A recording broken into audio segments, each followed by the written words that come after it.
Every week, the Payne family cuts straight to the real financial story. The one question, Bob, everyone's asking is, are we in an artificial intelligence bubble?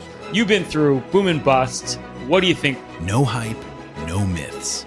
Just what actually matters to your money. Does feel very similar to what we experienced in the 90s. Where are we, though? Are we in 1995, 1997, 1999? Listen to the Pain Points of Wealth on the Red Apple Podcast Network.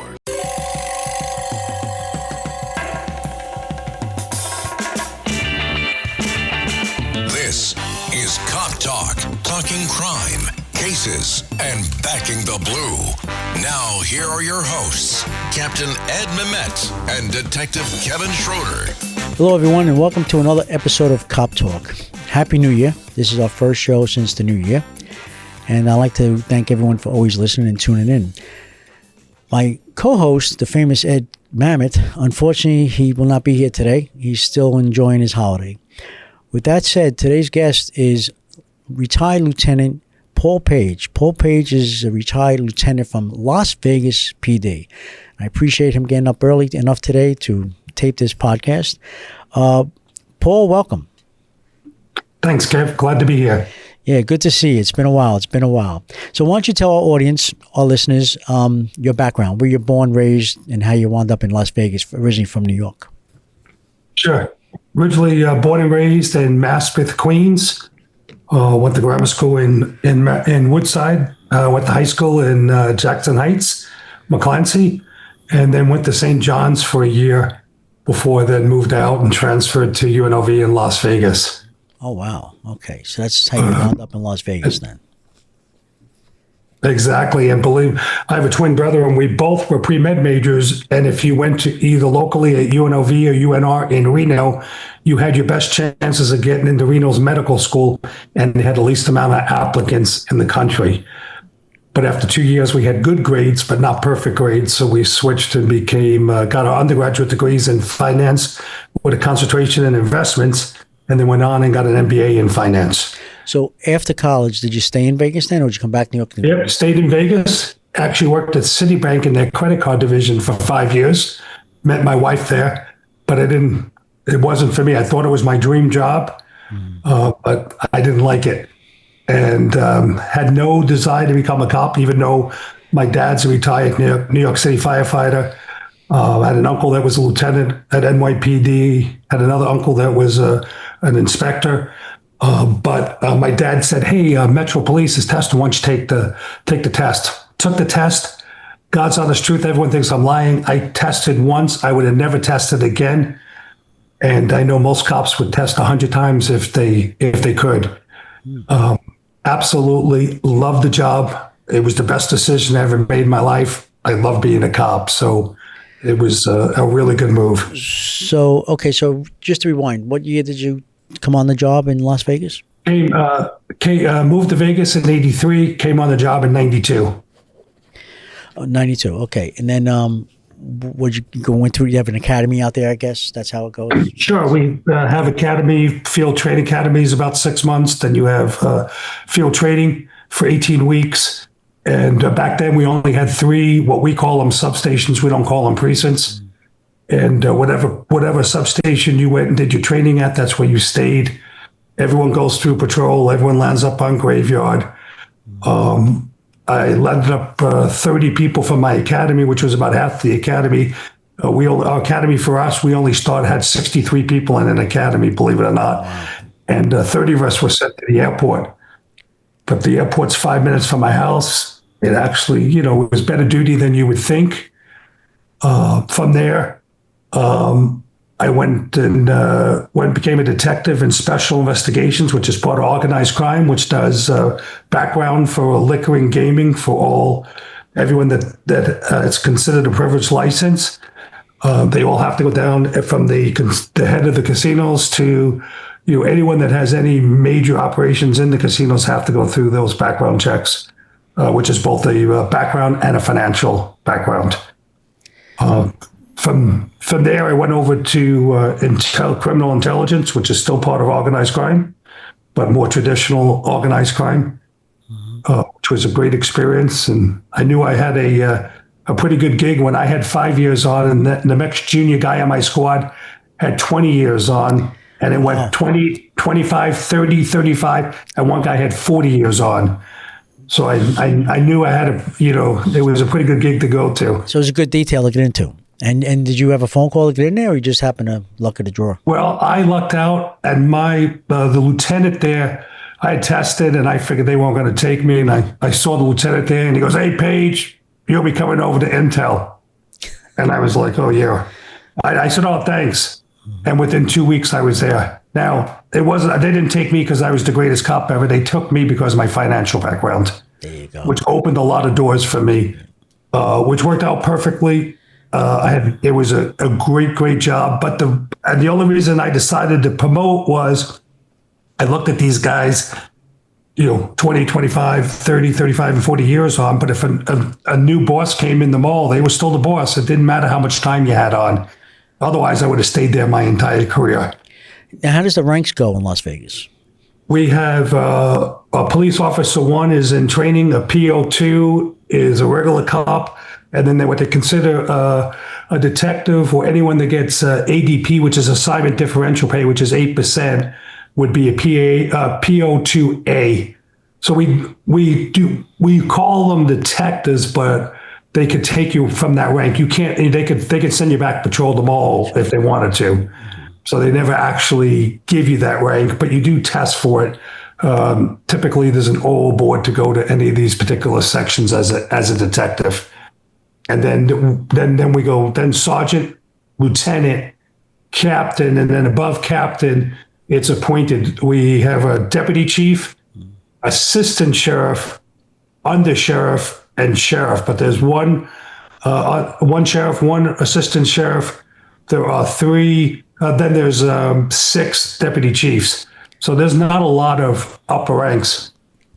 Now, And those are all appointed, and you have to be a captain to get appointed to those. now, when you came on the job in Las Vegas, what was the manpower? How many members were there at the time? Well, we're pretty consistent. It was probably not as, right now it's probably about 3,500 cops, but believe it or not, is about the 7th largest agency in the country. But with retirements, it stays about the same. It does not fluctuate a lot. And it was probably about the same when I hired on, maybe a little less.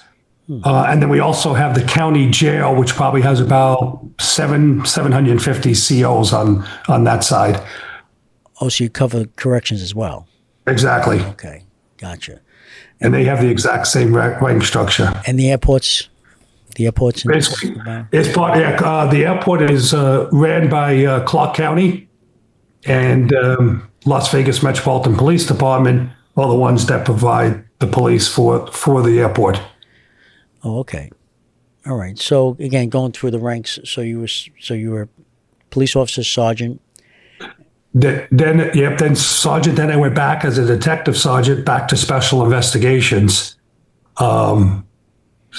Stayed there, and then I actually then ran for the we call chairman of the sergeants, lieutenants, and captains union, and took over the union, and actually got promoted in place while I was at the union. I'd taken the promotional exam before I took the job, and was able to get promoted in place. So you ran your time there, and then at what year did you retire? Retired in 2011. 2011. Okay. So you were out there for the Tupac shooting. Exactly. It was the Tupac shooting was unique. I happened to be at the hospital on a different case while he was there, and you can see, a bunch of other gangbangers were there. They were about as nervous as could be. So you could hear some of them throwing up. They all thought they were going to be next. Yeah. Because they had no idea why it happened and how it happened. And it's still a little sketchy to this day of all the details. Is that a solved homicide, or was that open? No, they recently have a suspect in custody after all these years. Okay. And I don't think he's gone to trial yet. Okay. But and I think it was someone connected to him is the person that they have in custody. Every week, the Payne family cuts straight to the real financial story. The one question, Bob, everyone's asking is, are we in an artificial intelligence bubble? You've been through boom and bust. What do you think? No hype, No myths. Just what actually matters to your money. Does feel very similar to what we experienced in the 90s. Where are we, though? Are we in 1995, 1997, 1999? Listen to the pain points of wealth on the Red Apple Podcast Network. I have created the most advanced AI soldier. The wait is over. Tron Ares now streaming on Disney+. We are looking for something you've discovered. And some of us will stop at nothing to get it. Ready? The countdown is complete. There's no going back. Our directive is clear. Hang on! Tron Ares now streaming on Disney+. Rated PG-13. Now, again, being a Las Vegas police officer, did you come in contact? Do you deal with the casinos out there at all? You deal with all. If that's your, I was when I started out, I was a Southeast Area Command, which was the Strip at that time. Mm-hmm. So you deal with them all the time, and we ultimately have a really good relationship with them. Probably what makes, we don't. If you put every cop from park police, school police, everything, we probably couldn't put our hands on 6,000 cops in Vegas, believe it or not. And what makes Vegas unique is every hotel and casino has like a small army of security. Yeah. So without them, we don't survive. They need us, but we probably need them more than, than we need. We need them more than they need us, because we'd be there all night long at every call if they didn't handle a lot of stuff on their own. Yeah.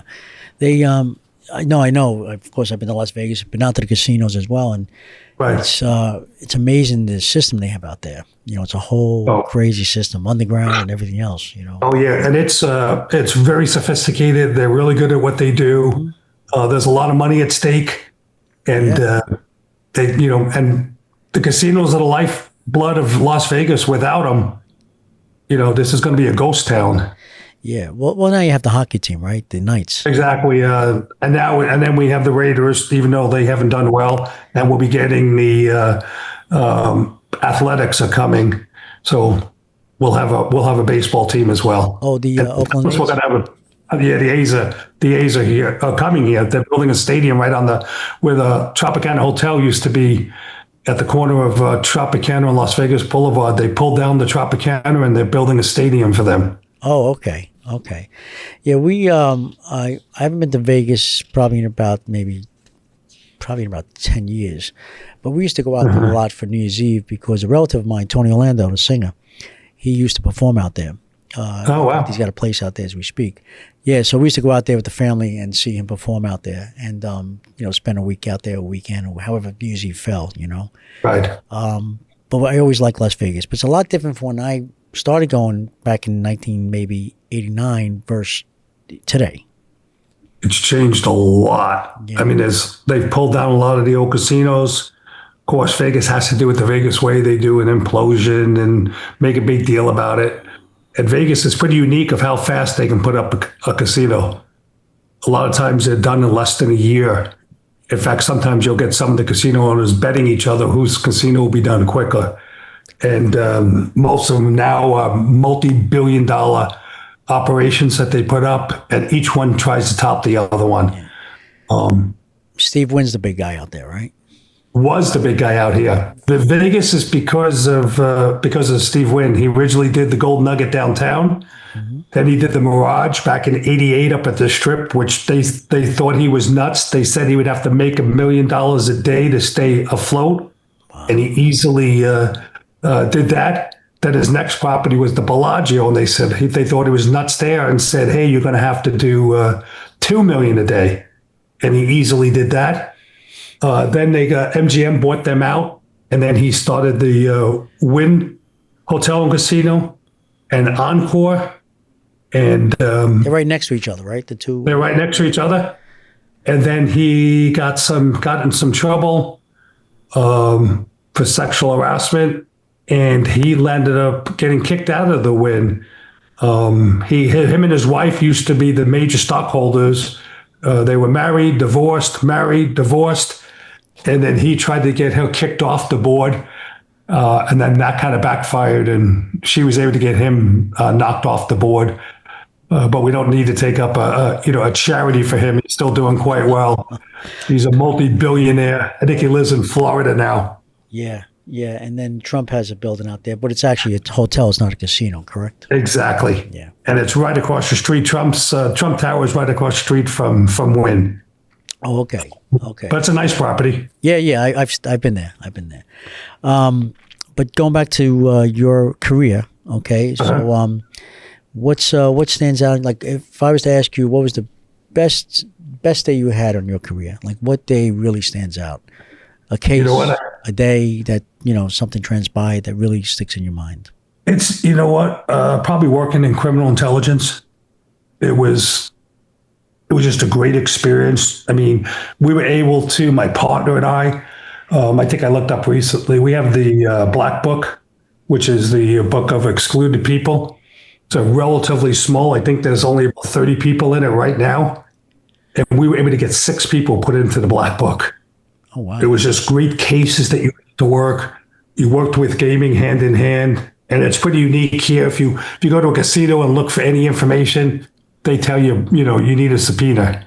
Certainly do that once before you realize this as you're hitting a wall. Now you would just take a gaming control agent with you and you get everything you want.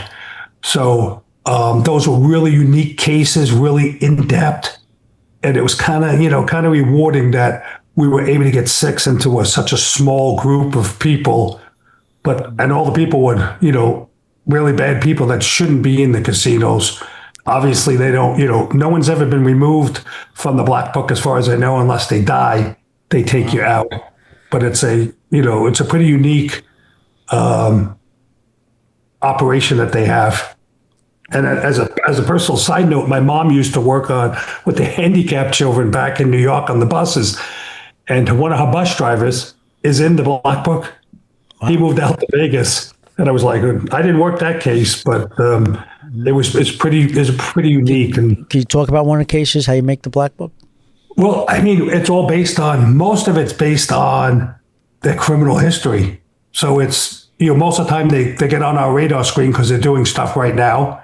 So you work that particular case, and then you put a history of all the stuff of why, because you got to convince the gaming control board that these people are bad people and should not be on there, which is not the easiest. They don't necessarily want to put someone in the Black Book. You really have to push them and give them enough evidence that it's black and white that this person has to be in that Black Book.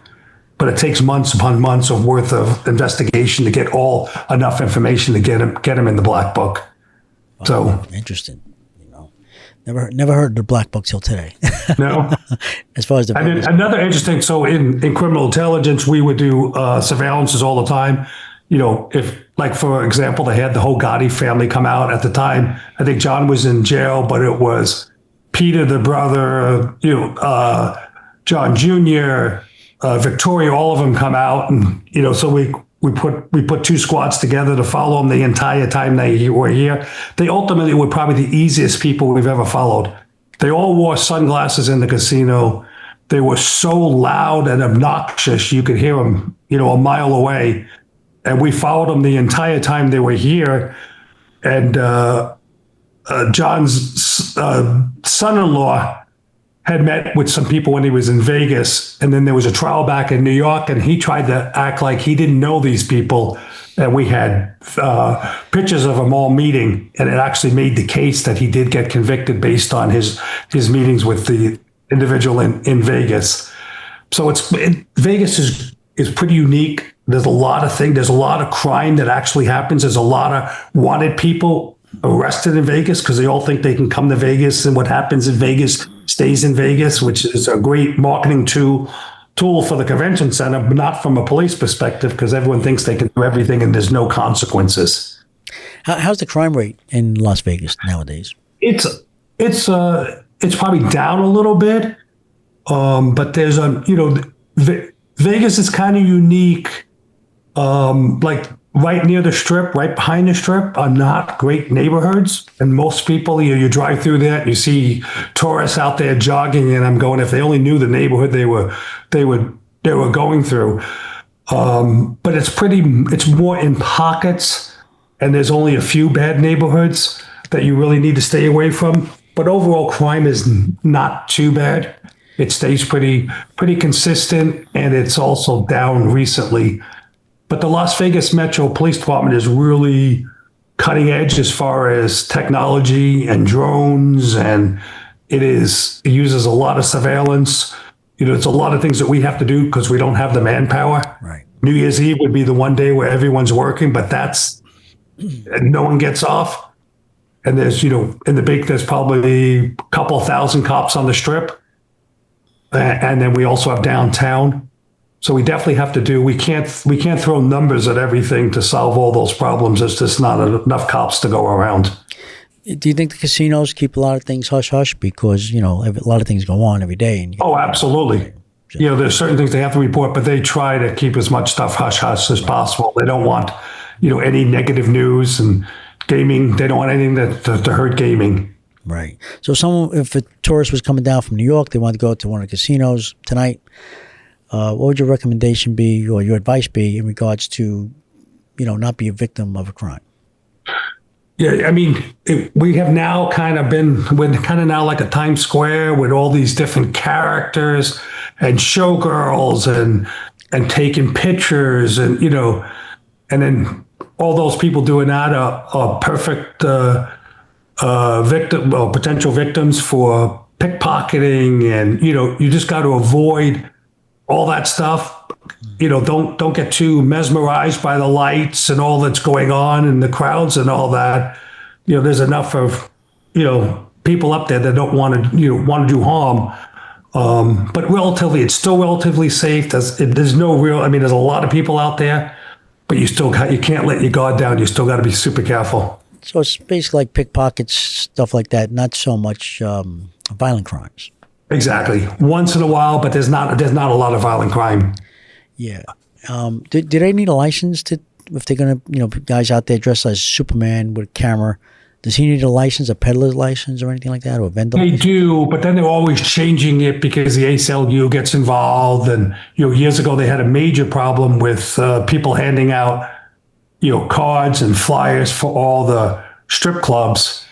But they've gotten a lot better with it. They actually clean up because a lot of people just throw it on the floor. But it's always changing. Every time you take some type of police action, there's a lawsuit, and then they change it. But technically, yes, they do have to have it. But they also try to cooperate because they make good money doing all that stuff. Yeah. So they would like to, stay out there. So they do abide by you. But Vegas is, we're pretty strict. We don't take a lot of crap. If we tell you to do something, we expect you to do it. This isn't going to be no big deal, and we'll take you to jail as quick as we look at you. That's not a big deal for us. So it's not a slap on the wrist. You're going to jail. Right? That's exactly it. Yeah, and what makes our agency a little unique is, like, for on the Strip, there would be one lieutenant in charge of the whole city. The higher ranks, like, it would be really unusual for a captain to come out to a call, but the captain's not going to take over that. They're going to leave the lieutenant in charge. But sergeants and even patrol officers can make a lot of decisions on their own. They don't have to call the higher rank for everything. So you don't get bogged down, and you do have to make some notifications, but you still handle the call. So, Paul, what year did you retire again? 2011. 2011. So since retirement, life after the police department, right? LAPD, life after the police department. Right. What have you been up to? Well, I had mainly took care of family stuff for the longest time. My mom and dad both passed away in the last year, but my mom had Alzheimer's really bad. Oh, so it was actually a good time to give back to them and to be able to take care of them. And then I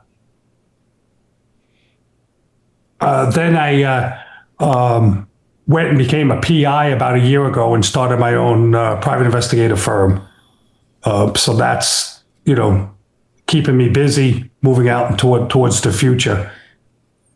Okay, so in Las Vegas, or I should say Nevada, the PI license, you take a test like in New York? Yeah, you got to take a test, background check, and then get approved by the private investigator licensing board. and pay a fee.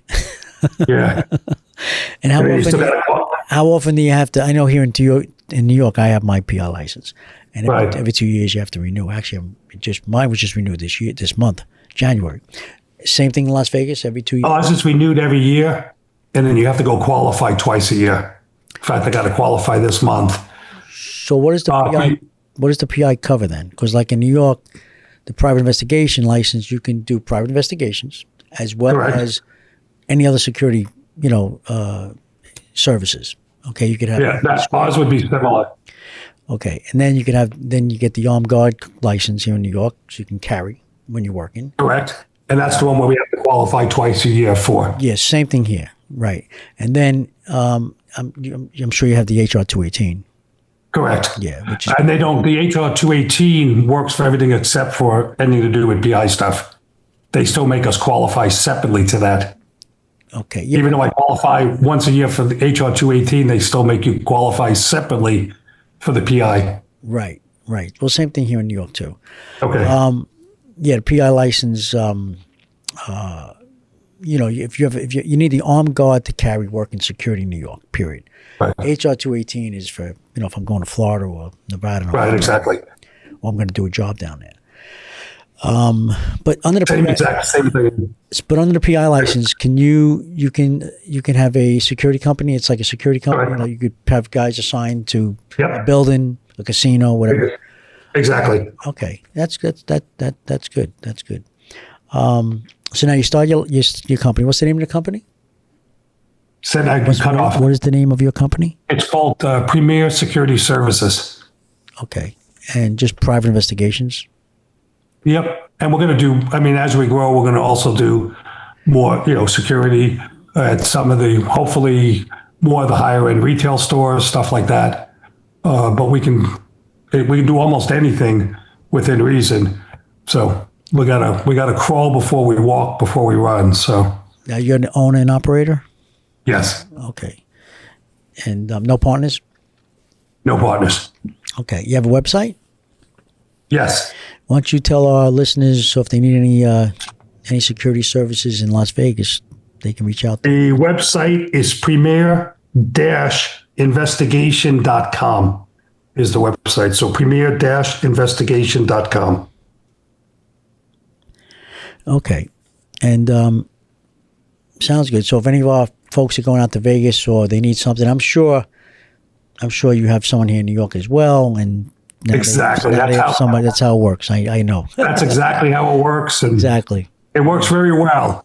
It does, right? It's one big family, right? One big happy family, And that's how it should be. Exactly. And I totally agree, But Paul, again, thank you for your service with the Las Vegas Police Department. And it's been, I know you a long time. We stay in touch and we'll still be in touch, Okay. And, once this podcast comes out, feel free to send it out to your friends in Las Vegas. Okay. We've had Las Vegas guys on before, by the way. I've seen that, yes. Yeah, you're the first one who I actually know a long time. We go back away. So, okay.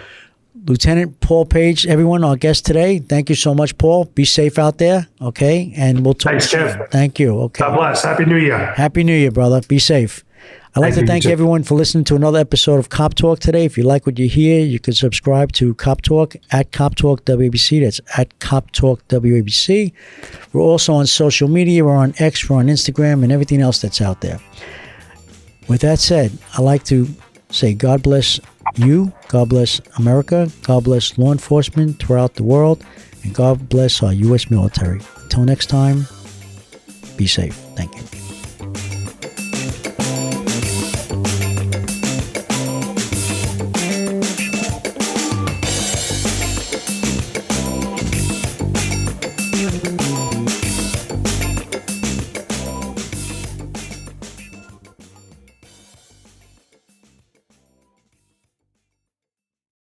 Every week, the Payne family cuts straight to the real financial story. The one question, Bob, everyone's asking is, are we in an artificial intelligence bubble?